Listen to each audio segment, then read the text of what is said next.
at 6, people who live in Tampa's Ballast Point neighborhood have had enough of Pokemon. They're saying Pokemon Go. They're sick of the large crowds, the illegal parking, and people traipsing through their yards like zombies lured to Ballast Point Park for those digital Pokemon creatures. All of this happening in the middle of the night. Fox 13's Crystal Clark is live in Ballast Point. And Crystal, you told us a couple weeks ago, you broke the news that this was happening, and now police are getting involved in this, right? Yeah, that's right, Chris. Believe it or not, Tampa police have put in an official request with Niantic, that's the company that developed the app, to have Ballast Point Park removed as a Pokestop. Now, I want you to just go ahead and take a look behind me to get an idea.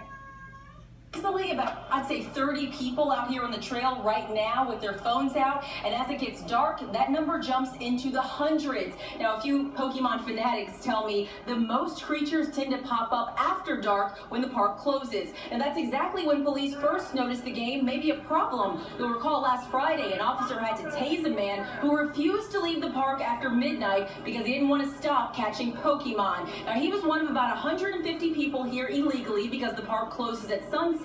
Police say since then they've been out here every single night, and they've gotten 3 calls from neighbors complaining about crowds of up to 300 people. Now, on top of that, they've also had to keep a close watch on parking concerns. Take a listen.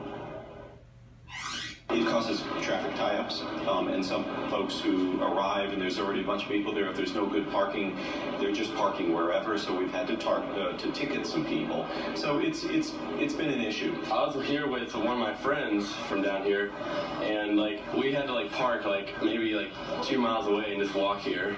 But you get to hatch eggs when you do it, so. Now, those parked illegally are at risk of having their vehicles towed. Again, the city put in that request online to have Ballast Point removed from the app last week after that tasing incident. However, they say they have yet to get a response from the game. Chris, over to you. Do we know of other cases